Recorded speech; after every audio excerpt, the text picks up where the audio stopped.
I was stacking sandbags against the last gap in my flood wall when I heard tires screech behind me. Before I could even stand up, 3 black SUVs stopped in front of my property. The HOA president, Linda Parker, stepped out with 2 board members and a man wearing a bright safety vest. She pointed straight at my wall like she had been waiting for this moment. "There it is," she said. "Tear it down today." I wiped the mud from my hands and looked at her. "This wall is on my land." She smiled like she had already won. "Your wall blocks the natural view of the neighborhood. It also violates HOA appearance rules." I almost laughed. "My house isn't even inside your HOA." For 1 second, nobody spoke. Then Linda folded her arms. "Everything around this community affects property values. We have the authority." The contractor looked uncomfortable. He quietly asked, "Ma'am, are we sure about this?" Linda snapped at him. "Do your job." I walked over to the property marker buried beside the fence and brushed away the dirt. The survey pin was still there, exactly where it had been for years. "I've owned this land for 15 years, I said. "County records haven't changed." Linda pulled a folder from her SUV and waved a paper in my face. "This notice says you have 1 hour to remove the wall. Or we'll remove it ourselves and send you the bill." I didn't even touch the paper. Instead, I looked past her toward the dark clouds gathering over the hills. "They're opening the floodgates upstream today," I said quietly. She rolled her eyes. "Oh please. We've had rain before. You've never had this much." The contractor looked toward the river. Even from where we stood, the water sounded louder than usual. Linda noticed him hesitating. "Stop listening to him," she barked. "He's trying to scare us." I stayed calm.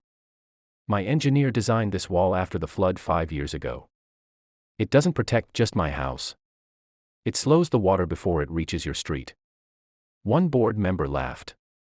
"So now you're saying you're saving the whole neighborhood?" I nodded once.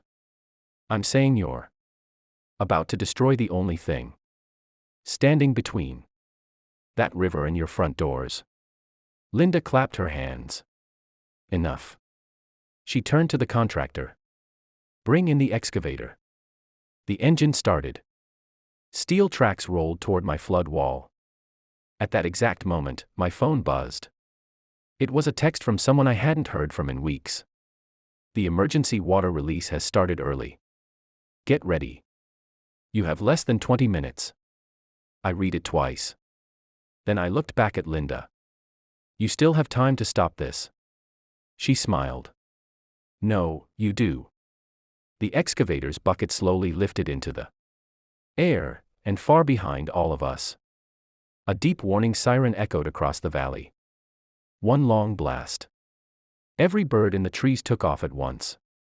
But Linda never even turned around. The siren had barely faded when the ground started to shake beneath our feet. At first it was so light that only the contractor noticed. He stopped the excavator and looked toward the river. Then a loud roar rolled across the valley, growing stronger every second. It didn't sound like rain. It sounded like a freight train. I climbed onto the back of my truck and looked over the trees. A massive wall of muddy water was racing downstream, carrying broken branches, logs, and pieces of old fencing. "My God," the contractor whispered. Linda finally turned around, and the smile disappeared from her face. The water slammed into the creek, overflowed in seconds, and rushed straight toward the neighborhood. My flood wall held firm, forcing the first wave to split around my property exactly as it was built to do. But the open space beside it, where Linda had ordered the crew to begin tearing it apart, became a wide channel. Water exploded through the gap like a broken dam. Within moments it poured directly into the HOA entrance, swallowing flower beds, mailboxes, parked cars, and perfectly trimmed lawns. Neighbors ran outside screaming as water climbed their driveways. Children cried while families rushed to move their vehicles. But it was already too late. Linda stood frozen in ankle-deep water that became knee-deep in less than a minute. The same contractor she had been yelling at dropped his tools and shouted. We should have listened to him. She looked at me with panic for the first time all day. Please, she said, her voice shaking. Can you stop it?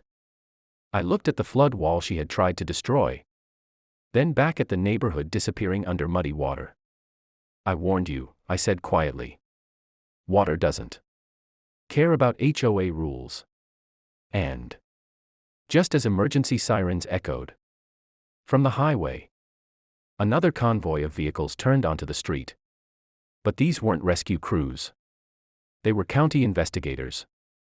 And the lead truck stopped directly in front of Linda.